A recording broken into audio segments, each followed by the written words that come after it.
Hi, good morning. I'm Debbie Ryan. I'm the owner and one of the founders of MCR.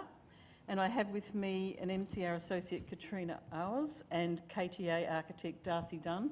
And we also have Anastasia in the audience who worked on the project as well. Well done.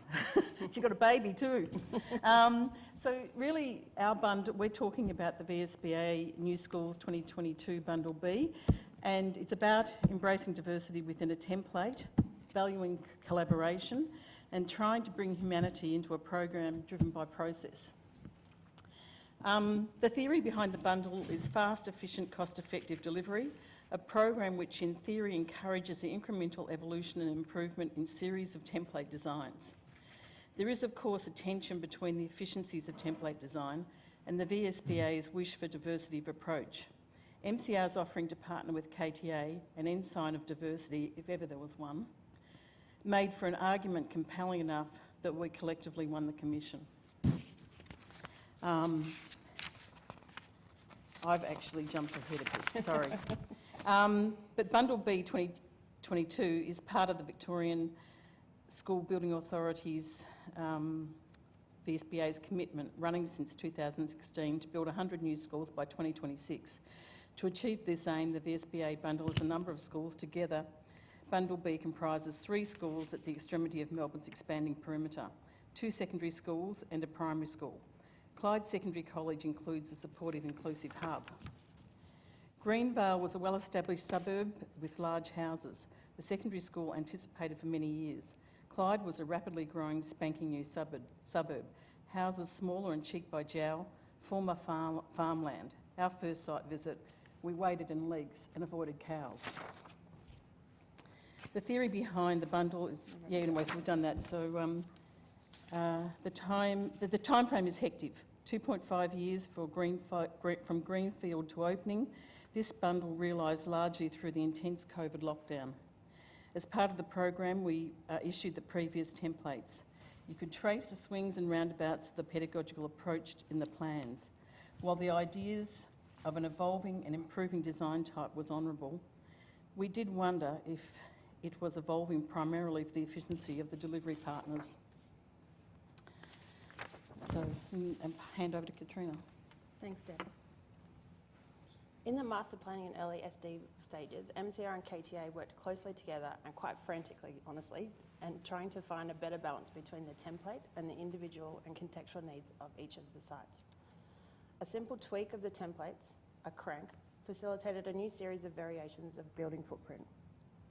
Clever strategic siting of these structured the campuses, defining the interstitial and circulation networks without a need for a lot of bespoke moves. At Clyde Secondary, we could use the crank forms to slide more naturally along the contours of the site, maximising both accessibility and working with the site's inherent qualities. In the secondary school campuses, it also allowed us to think about the quality of the school in the early funded stages. These simple figure ground diagrams show the combined strategy of the crank buildings and the resulting enclosure of well-defined main central gathering spaces, which we refer to as the civic heart of the school. This is the Clyde Secondary College master plan. So you can see here, framed by learning neighbourhoods, the administration and resource centre, specialist facilities such as STEM, visual arts, performing arts and physical education. These civic hearts became a focal point of the campus, a large space for gathering with pockets for outdoor learning and play. This quality was achieved even at the initial stage 1 builds on the secondary schools. This approach, where the buildings wrap and hold the civic heart, we felt gave a greater sense of intimacy and a place to the schools than the gridded approach prevalent in the earlier models. It forced us to resolve issues of orientation, to provide deep eaves for shade and shelter, and particularly on the large secondary school campuses, to provide distinct identity and entry points to the various school buildings. Partway through the sketch design stage, the team made a decision to continue to work close together, but for MCR to focus on the developing of the secondary schools, with KTA taking on the primary school and some select buildings within the secondary. Working on a common DNA of the planning, each practice developed the schools based on their own unique approach and interests.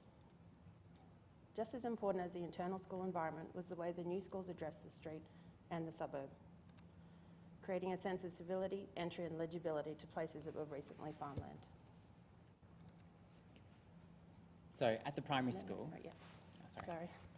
So the crank plan model was not only the basis for the more nuanced site planning, but a better, more articulated pedagogical plan type, which in the secondary schools accommodated formal instructional spaces and open collaboration spaces, along with a wide range of informal, semi-enclosed spaces and spill-out outdoor learning.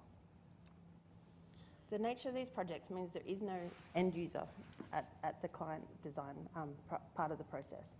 We worked with the VSBA and appointed user representatives. They related lessons learned and past user experiences to assist in the design process. We know from our experience the wide range of educationists' opinions on the types of spaces needed for particular groups. The floor plans needed to be adaptable to changing curriculum and pedagogy, facilitating many modes of operation, balancing flexibility with purposeful and accessible spaces. So from the more conventional formal spaces to the semi-enclosed, such as these pod and meeting areas, or presentation spaces, to the quickly adaptable.